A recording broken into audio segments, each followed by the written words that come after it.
अस्सलाम वालेकुम, मैं सिकंदर अली हूँ। आप देख रहे हो अली व्लॉग यूट्यूब चैनल। तो गाइस, सबसे पहले एक छोटा सा पैगाम। हम सब मुसलमानों पर फ़र्ज है नमाज पढ़नी चाहिए और नमाज की पाबंदी करनी चाहिए। तो पाकिस्तान से यूरोप तक की सीरीज़ चैप्टर नंबर 5 में खुशामदीद और मैं हाजिर हूँ जी। तो गाइस, मैं पिछले व्लॉग में बताया था आपको कि सब लड़कों को दूसरी सेफ में शिफ्ट कर देते हैं। तो वहाँ से क्या होता है, हर बंदा अपने पैसे अदा करता है तो निकलता है। जैसे ही वो जिसके पैसे पहले अदा हो जाते हैं उसको पहले गाड़ी में बिठा के इस्तांबुल में भेज देते हैं, और जिसके पैसे बाद में होते हैं उसको बाद में, यानी कि स्टेप बाय स्टेप जनाब पैसे देते जाते हैं और इस्तांबुल में जाते रहते हैं। ठीक है जी। तो जिस बंदे की मैं आपको कहानी सुना रहा हूँ, सियालकोट का बंदा है, वो भी लेकिन रीजनल है। ठीक है। उस दौर में उस बेचारे के पास पैसे नहीं थे। वो देखता गया, एक जा रहा है, दो जा रहा है, तीन जा रहा है, चार जा रहा है, आहिस्ता आहिस्ता आहिस्ता आहिस्ता सारे के सारे जाने लगते हैं। पीछे रह जाते हैं 5 लड़के। 5 लड़कों में क्या होता है, 2 अफगानी होते हैं, 3 पंजाबी होते हैं। तो जनाब एक कमरे में ये लोग होते हैं और दूसरे कमरे में 2 अफगानी ही होते हैं। लेकिन जो उन लड़कों के साथ 2 पठान थे वो पेशावर के थे, और वो जो दूसरे कमरे में बंद होते हैं वो अफगानी ही होते हैं सारे के सारे। तो जनाब क्या होता है, कुछ दिन गुजरते जाते हैं। वो भी बेचारा फ़ोन करता है अपने पीछे वालों को कि कुछ ना कुछ पैसे भेजो, मैं भी यहाँ से निकलूँ। लेकिन पिछले वो कहते हैं भाई हम तो पहले ही मरे हुए हैं, हम कहाँ से पैसे दें तुम्हें, हमारे लिए तुम मरो तुम जियो वो तुम्हारी ज़िंदगी है, हमारे पास कुछ नहीं है देने को। तो गाइस, क्या उसकी ज़िंदगी में टर्नओवर आता है। कुछ दिन गुजरने के बाद वो जो 3 पठान थे वो भी उनके साथ ही थे। वो प्लान करते हैं निकलने का कुछ। वो अफगानी वॉशरूम की खिड़की तोड़कर भाग जाते हैं। तो जैसे ही अफगानी भाग जाते हैं तो ये जो 5 लड़के रह जाते हैं, इनका भी थोड़ा सा हौसला बढ़ जाता है कि कोई बात नहीं यार, अगर हमारे पैसे भी नहीं आए तो हम भी ऐसा कोशिश करके भाग सकते हैं। लेकिन क्या वो अफगानियों की तो किस्मत ठीक थी, चलो निकल गए, भाग गए। क्या ये ऐसा कर सकते हैं? चलिए देखते हैं वो जनाब क्या होता है। आहिस्ता आहिस्ता आहिस्ता आहिस्ता दिन गुजरते जाते हैं। ये भी 4-5 लड़के जो है वो प्लान करते जाते हैं, प्लान करते रहते हैं। जैसे ही जनाब वो भाग जाते हैं, वो चुकन्ने हो जाते हैं, जेंट लोग हैं ना, वो और चुकन्ने हो जाते हैं। तो 1 हफ्ते बाद ये भी प्लान करते हैं कि यार हम भी कोशिश करते हैं निकलने की। ये रोज़ ब रोज़ ना देखते थे बाहर, घूमते थे बाहर अपने कमरों में और देखते थे कैसे जाया जाए, प्लानिंग पूरी कर रहे थे। एक दिन ऐसा आया, इन्होंने दरवाजे के ऊपर से निकलने की प्लानिंग की कि आज रात को हम दरवाजे के ऊपर से निकलेंगे। ठीक है जी। तो क्या होता है, 3 जो होते हैं, 4 जो होते हैं वो दुबले पतले होते हैं, एक जो होता है उसमें बेचारा थोड़ा सा मोटा होता है। ठीक है। तो गाइस क्या होता है, जब उनका निकलने का टाइम आता है तो जनाब रात के 12-1 बज जाते हैं। ये वेट करते हैं सबके सोने का। जब ये देखते हैं कि सारे के सारे सो गए हैं, लेकिन कुछ लोग जाग उठे जब ये निकल रहे थे। ये 4 बंदे एक एक करके निकलते गए। जब 5वें की बारी आई तो 5वां बीच में लटक गया, फंस गया। अब वो बेचारे बहुत जोर लगा रहे थे उसको निकालने की, लेकिन क्या वो बेचारा अटका हुआ था।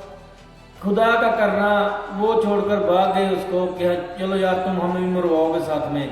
तो फिर अल्लाह का करना, उसने अल्लाह का नाम लिया, कुछ भी किया, उसकी भी जान छूट गई, वो भी निकल गया उनके पीछे से। फिर वो भागा उनके पीछे और आवाज़ें देने लगा, अबे रुक जाओ, मैं भी निकल आया हूँ, मेरे को भी साथ ले लो अपने, रुक जाओ। वो देखकर फिर भागने लगे। वो कहते हैं शायद इसके पीछे बंदे लग गए हैं, शायद जेंट लोगों ने इसको भगाया जानबूझकर कि जाओ तुम जिधर को जाओगे वो भी वहाँ ही होंगे, हम अब सबको पकड़ेंगे। तो फिर भी वो आवाज़ें देता है, मैं अकेला ही हूँ, मैं खुद ही निकला हूँ, मुझे भी साथ ले लो, मैं भाग आया हूँ। तो गाइस उनको थोड़ी सी तसल्ली मिलती है, अच्छा तू भी निकला है, चल ठीक है तो आ जा। वो वेट करते हैं उसका, फिर रास्ते में फिर वही ये साथ मिलकर चलते हैं। एक बंदे का इनके साथ रहा था जो कि उधर था, इस्तांबुल में था। उसने इन लोगों को एक बात बता दी कि अगर तुम लोग भाग निकले हो तो फिर ऐसा करो, सड़क के नीचे मत चलना, तुम मेन रोड के ऊपर से चलो। सही है, अगर तुम लोग नीचे चलोगे या घरों के पीछे से चलोगे या कच्चे रास्ते से चलोगे तो पकड़े जाओगे। अगर तुम रोड के ऊपर से चलोगे तुम्हें कोई पकड़ नहीं सकता। क्यों? कि रोड चल रहा होगा, कोई भी तुम्हें खड़ा करेगा, आवाज देगा या गोलियां मारने की कोशिश करेगा या पकड़ने की कोशिश करेगा, तो रास्ता चल रहा है, कोई ना कोई रुक जाएगा। उसकी हदायत के मुताबिक पांचों के पांचों ही जनाब रोड के ऊपर चल रहे थे। बारिश हो रही थी, कपड़े भीगे हुए थे, शूज भीगे हुए, यानी कि बारिश में बेचारे चल रहे हैं। तकरीबन 20 किलोमीटर एक रात में वो चल पड़ते। ठीक है, जैसे ही वो एक शहर में पहुंचते हैं तो उनको कहते हैं कि हमें इस्तांबुल की गाड़ी चाहिए। वो लोग देखते हैं, तुर्की में भी आप समझते हैं कि सारे मुसलमान हैं। वो लोग देखते हैं कि ये बेचारे भीगे हुए हैं, तो उस वक़्त उन लोगों को इंग्लिश कुछ भी नहीं आती थी, तुर्किश को भी कुछ भी इंग्लिश नहीं आती, तुर्की लोगों को भी। तो जनाब इन लोगों को सिर्फ एक वर्ड आता था कि we want to go Istanbul. तो उन लोगों ने इनको बिठाया, कावा पिलाया, चाय वाय पिलाई, बिस्किट वगैरह दिए और इनको पूछा कि हाँ तुम्हारे पास कोई किराया विराया है? तो जनाब क्या होता है, वो कहते हैं हमारे पास कोई किराया नहीं, सिर्फ $5 होते हैं एक के पास, $5 एक के पास होते हैं।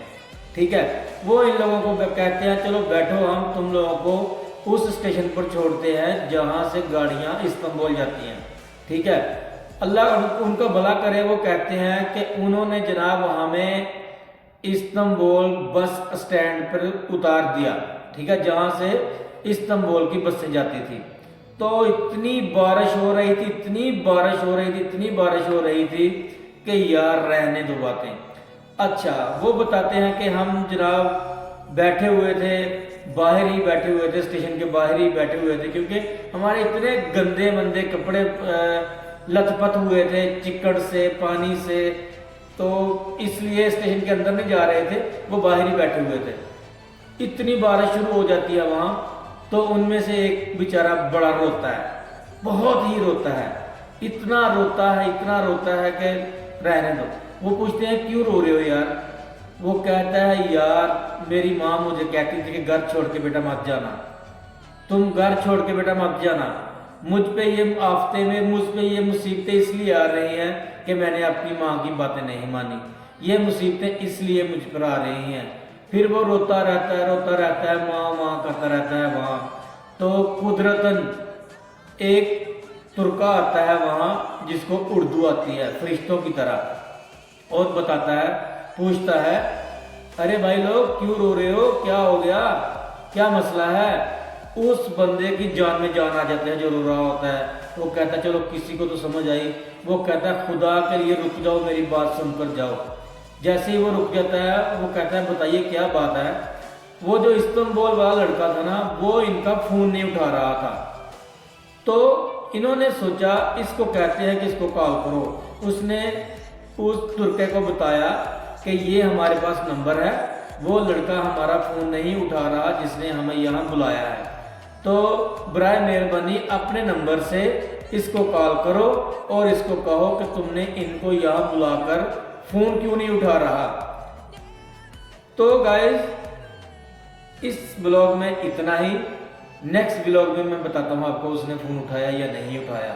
तब तक के लिए जिसने मेरा चैनल को सब्सक्राइब नहीं किया सब्सक्राइब कर ले और बेल आइकन को दबा ले और कमेंट कर ले, शेयर कर ले, लाइक कर ले और सेव कर ले।